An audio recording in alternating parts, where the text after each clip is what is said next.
बच्चों देखो, आज हम यहाँ पे इतिहास में पढ़ते हैं पाठ 13 महाराष्ट्र का सामाजिक जीवन।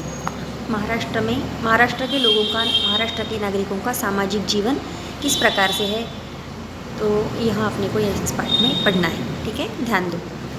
छत्रपति शिवाजी महाराज द्वारा स्थापित हिंदवी स्वराज्य प्रजा का राज्य था। प्रजा का कल्याण हो, लोग पर अत्याचार न हो, महाराष्ट्र धर्म की रक्षा हो, यह शिवाजी महाराज का उदात्त उद्देश्य था। शिवाजी महाराज के बाद वाले कालखंड में भी मराठी राज्य का भारत भर में विस्तार हुआ। मराठी सत्ता लगभग 150 वर्ष तक बनी रही। पिछले पाठों में हमने मराठी राज्य प्रशासन की जानकारी का अध्ययन किया। इस पाठ में हम तत्कालीन सामाजिक परिस्थिति और जनजीवन के बारे में जानकारी प्राप्त करें। मराठी लोगों की रहन सहन कैसा है, उनकी परिस्थिति कैसी है, उनका जनजीवन कैसा है, वो जीने के लिए कौन कौन सा व्यवसाय करते थे, किस प्रकार से कपड़े पहनते थे, कौन सी बोली भाषा बोलते थे, इस सभी बातों का अभ्यास अपने को इस पाठ में करना है। छत्रपति शिवाजी महाराज ने हिंदवी स्वराज्य की स्थापना की थी। किसने की थी? छत्रपति शिवाजी महाराज ने हिंदवी स्वराज्य की स्थापना की थी। तो हिंदवी स्वराज्य की स्थापना उन्होंने किस लिए की थी? प्रजा की रक्षा के लिए उन्होंने हिंदवी स्वराज्य की स्थापना की थी। उनका प्रथम कार्य कौन सा था? उनका प्रथम कार्य था प्रजा का सुख संरक्षण। अपनी प्रजा को कुछ भी तकलीफ न हो, इसलिए उन्होंने स्वराज्य की स्थापना की थी। शिवाजी महाराज के पश्चात भी मराठी राज्य का विस्तार हुआ और यह राज्य लगभग 150 वर्ष तक बना रहा। यह राज्य लगभग 150 वर्ष तक बना रहा। 150 वर्ष तक शिवाजी महाराज के बाद में भी यहाँ पे मराठी राज्य का विस्तार हुआ। अब देखो नीचे क्या है? सामाजिक परिस्थिति। खेती और खेती पर आधारित उद्योग गांव के स्तर पर उत्पादन के प्रमुख साधन थे। गांव के पाटिल पर गांव की रक्षा का तो कुलकर्णी पर राजस्व की देखभाल करने का दायित्व था। पाटिल के कार्य करने के लिए पाटिल को जागीर के रूप में ज़मीन दी जाती थी। इस कार्य के लिए उसे राजस्व का कुछ हिस्सा मिलता था। प्रजा पावन व्यावसायिकों को गांव के लोगों के लिए किए गए उनके काम का पारिश्रमिक वस्तुओं के रूप में मिलता था। देहात में चलने वाले व्यवसायों के 2 प्रमुख वर्ग थे, काला और सफ़ेद। काले में काम करने वाले किसान कहलाते थे और सफ़ेद में काम करने वाले सफ़ेद पेशा कहलाते थे। गांव देहात के सभी कार्य व्यवहार पारस्परिक सूझबूझ के आधार पर चलते थे। संयुक्त परिवार को अधिक महत्व प्राप्त था। यहाँ पे क्या क्या होता था अभी यहाँ पे देखते थे। खेती पर आधारित इतर व्यवसाय यहाँ पे अपना जीवन जीने के लिए चलते थे। जैसे खेती करना और खेती से जुड़े हुए कुछ उद्योग करना। खेती से जुड़े हुए उद्योग मतलब कौन से उद्योग रहेंगे? जैसे कुक्कुट पालन हो गया, मछली का हो गया, और उसके बाद में भेड़िया बकरियाँ पालने का हो गया, खत का हो गया, है ना। तो और खेती से जुड़े हुए मतलब खेती का माल दूसरी जगह बेचने के लिए हो गया।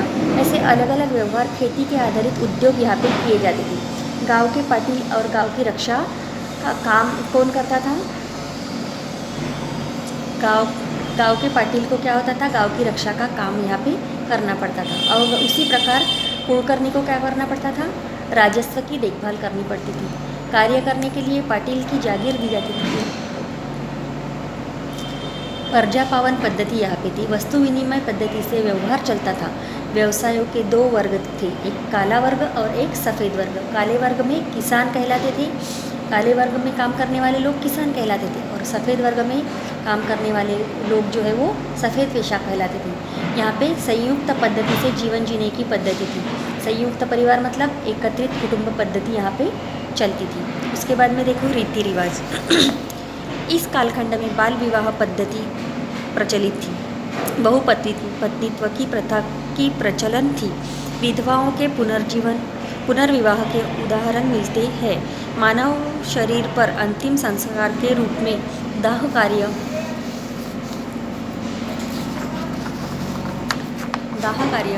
दफन करने और विसर्जन करने जैसे पद्धतियाँ प्रचलित थी। छोटी छोटी बातों अथवा युद्ध पर कूच करने हेतु शुभ समय अथवा मुहूर्त देखा जाता था। लोगों का शकुन स्वप्न पर विश्वास था। ईश्वर अथवा ग्रहों का प्रकोप न हो इसलिए अनुष्ठान किए जाते थे। दान धर्म किया जाता था। ज्योतिष पर लोगों की श्रद्धा थी। वैज्ञानिक दृष्टि और सोच का अभाव था। औषधि उपचार की अपेक्षा मानता मनौती को महत्व प्राप्त था। अब देखो यहाँ के रीति रिवाज किस प्रकार से थे। बाल विवाह को यहाँ पे माना जाता था। बाल विवाह यहाँ पे होता था। इनके रीति रिवाज में क्या होता था, बचपन में ही बच्चों का ब्याह हो जाता था, बचपन में ही बच्चों का विवाह हो जाता था, उसी को बाल विवाह कहते हैं। बहुपत्नीत्व का प्रचलन था। एक पत्नी होने के बावजूद भी दूसरी पत्नी से विवाह कर सकते थे, ऐसा प्रचलन था, ऐसी यहाँ पे प्रथा थी। अंतिम संस्कार के रूप में दाह कर्म मतलब जलाने का भी होता था, दफन भी करना होता था और विसर्जन पद्धतियों का प्रचलन था।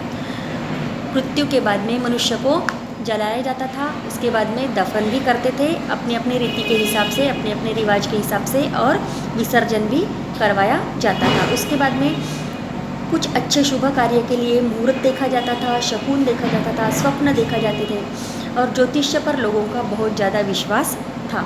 रीति रिवाज में क्या है, ज्योतिष पर बहुत ज़्यादा लोगों का विश्वास था। उसके बाद में दान धर्म अनुष्ठान का महत्व था।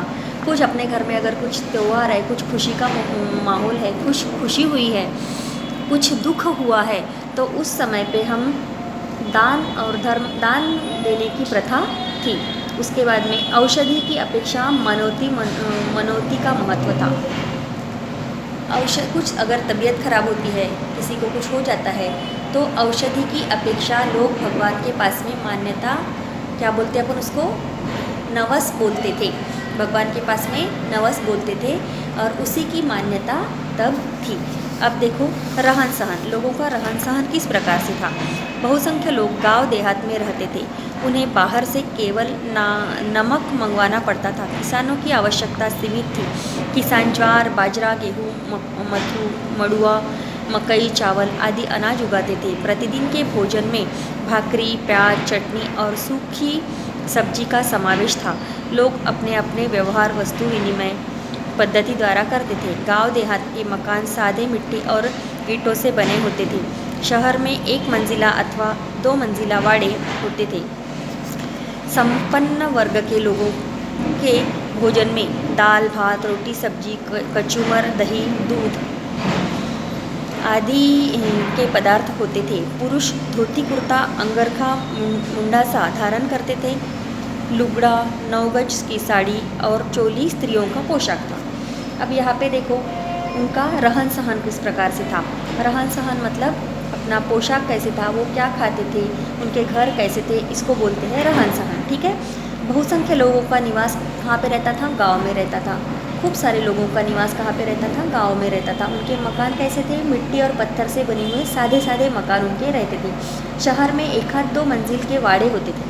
शहर में क्या होते थे, 1-2 मंजिल के वाड़े उनके हो सकते थे। उनके खान पान में क्या रहता था, ज्वारी, बाजरा, गेहूँ, चावल, मकई इत्यादि जो खेती में अनाज उगता है, उसी प्रकार का उत्पादन होता है, वही खाने में उनके रहता था। उसके बाद में जो शहर में जो थोड़े अमीर लोग हैं, उनके खाने में क्या रहता था, दही, दूध, दाल, भात, रोटी, सब्जी, इस प्रकार से भी उनके खाने में रहता था। उसके बाद में उनका पहनावा कैसा था, जो जेंट्स है, जो पुरुष लोग हैं, वो धोती, कुर्ता, मुंडासा, उस अंगरखा, इस प्रकार के कपड़े पहनते थे। आप लोगों को धोती कुर्ता वगैरह मालूम ही है। उस प्रकार के कपड़े जेंट्स लोग पहनते थे। और लेडीज़ लोग क्या पहनते थे, लेडीज़ मतलब औरतें, तो औरत लोग क्या पहनते थे, चोली और लुगड़ा और चोली, यह स्त्रियों का पोशाक था। पोशाक मतलब कपड़े, चोली और लुगड़ा यह स्त्रियों का पोशाक था। अब देखो तीज त्यौहार, बेटा यहाँ तक हो गया है अपना। अभी तीज त्यौहार यह जो है अपन आगे के वीडियो में देखते हैं। हाँ, यहाँ तक हो गया बेटा।